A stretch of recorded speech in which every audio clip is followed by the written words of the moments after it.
welcome to the link this week. I think we have been giving you some good information. I have been told I've got some feedback. And we promise one of the key issues you're going to be seeing on this show for a while is going to be oil. FID, financial investment decision, happened in February, at the beginning of February. And it's opportunities, but you need information.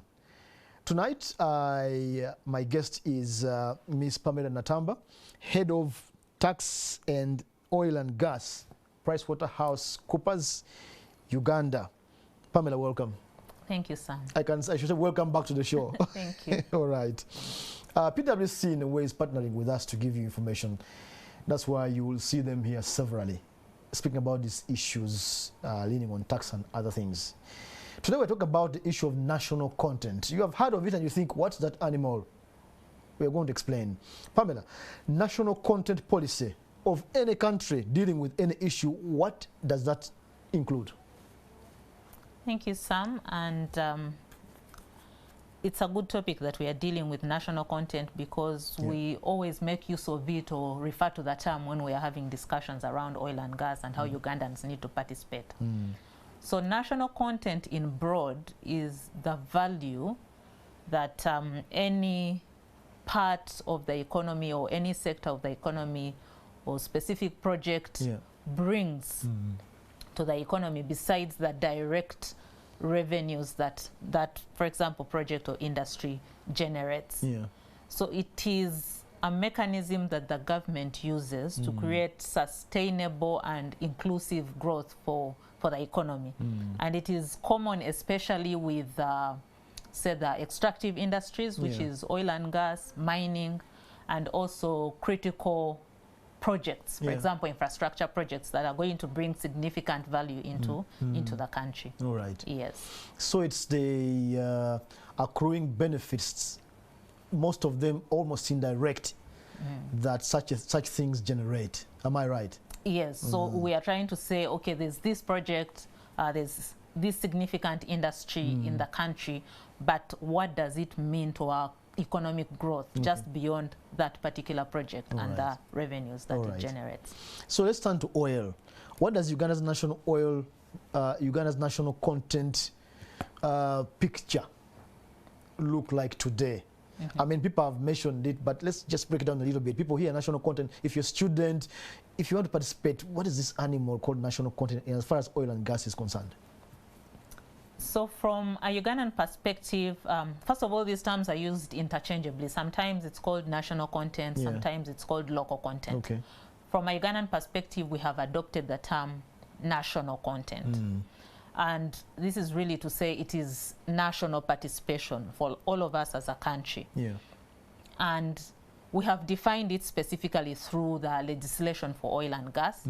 There are acts which were enacted in 2013, one that manages the petroleum exploration, development and production, and then the other one that manages the transmission and transportation, like the pipeline project that we are now handling. And then regulations that specifically spelled out what national content will look like, that came into place in 2016. All right. Now, in those regulations, as Uganda, we have defined national content to be the level of use of Ugandan goods and services and the value that that use of those resources brings to us. Some countries will define national content as ownership. For example, they want their citizens to have ownership in international companies that are playing in that sector. Some countries will define it on the basis of what value is left in the country. So for Uganda, we've taken the route of the value to say, make sure you use our goods and services that are available in Uganda, and also let's see what value that usage then brings to our country. So that includes people. That includes people. So there are specific things that have been the requirements that have been defined in these acts and regulations. So one of them is use of goods and services, training and development and employment of people, in terms of resource development, transfer of knowledge and skills, because again, you don't want people to just be in the sector working and then when you know, the international companies or the international experts leave, then there's not knowledge left behind, or the businesses are not equipped. Yes. And then local supplier development is critical. We've talked about collaborations and partnerships before. That's all defined within our local content legislation. I get the picture now for the players.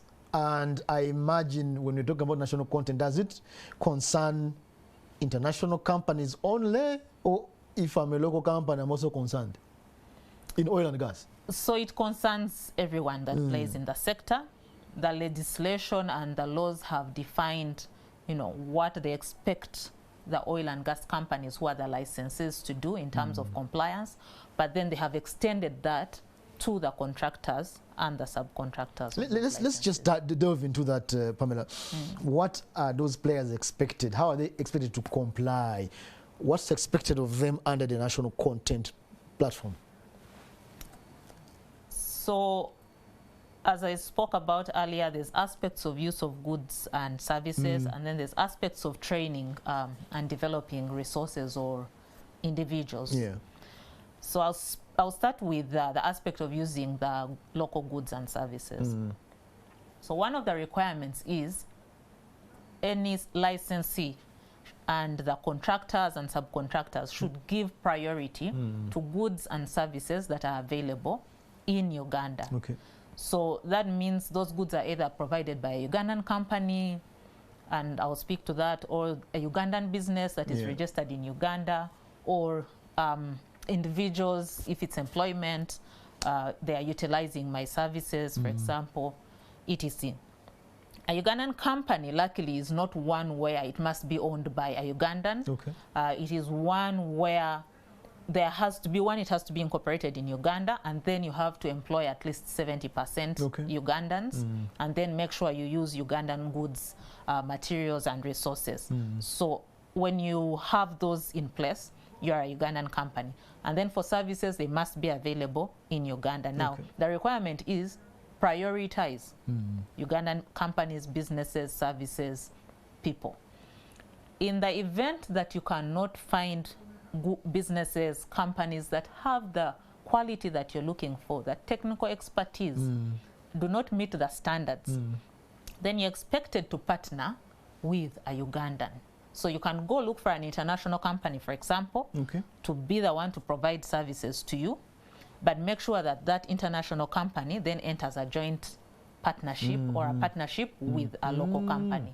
And they've defined a percentage in that case that the Ugandan company must at least have 48%. Now, if that fails, you even fail to find someone to partner with in Uganda, then you get clearance from the Petroleum Authority to say, I have gone through these steps. I have failed to find an appropriate company or business to partner with, so I need clearance to rely entirely on a foreigner. And in that case, you're then tasked with putting in place a supplier development plan to say, okay, since you've noted these gaps, what are you going to do about it? How are you going to develop Ugandans so that eventually they can participate? That's quite tough, huh? Quite tough, quite stringent, and in fact you have to have a clear plan from the very start that says this is how I'm going to do it, and then you have to be monitored every quarter at the end of the year to report this is what I did with respect to national content. So that's on the side of goods and services. Of course, we've talked about before the ones that have been ring-fenced for Ugandans. For example, construction materials, office supplies, catering. So those are specifically ring-fenced for Ugandans and Ugandan companies, but it doesn't mean then they shouldn't be prioritized for other services and goods beyond what has been ring-fenced. From a people perspective, training Ugandans, making sure that we have employment in this space, there's been also specific regulations that have come into place. One of them is to say, make sure a certain percentage of management is for Ugandans, Ugandan citizens. So, you know, 20 to 30% management level, 30 to 40% technical staff, 95% support staff should be Ugandan. But in the long term, they expect those percentages to reduce, grow for Ugandans. So that in the next 10 years, 5 years, we have, you know, about 60% who are in management level. We have about 70 to 80% technical and then 95% still support staff. So that is to say, we are allowing you, we understand that the Ugandans probably don't have expertise at this point in time, but we expect you to train them, develop them, grow them, so that in the next 5 to 10 years, then we are seeing less of the foreigners and having more of the Ugandans. Okay, yes. That's very interesting and that's very deep. I wonder, and this is not strictly oil and gas, I wonder, sometimes you have seen companies come here, do business, construct and do projects, and they import all the raw materials. Yes. But that's elsewhere. Do you think this national oil, national content on oil, do you see it ever spill over?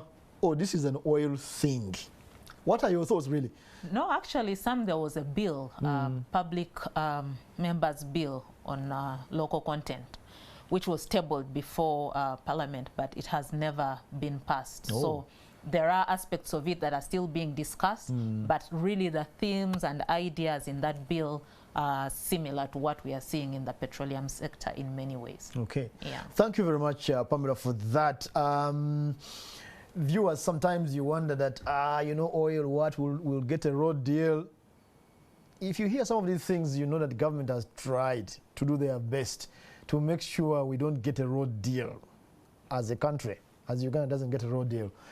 Yesterday, I was seeing a story of graduates saying now when we come out to do work in oil and gas, they tell us we need 3 years experience.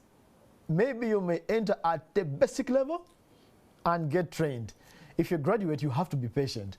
Within 5 years, you will be ripe to maybe enter lower management or middle management level. So patience is important for you to attain first the skills.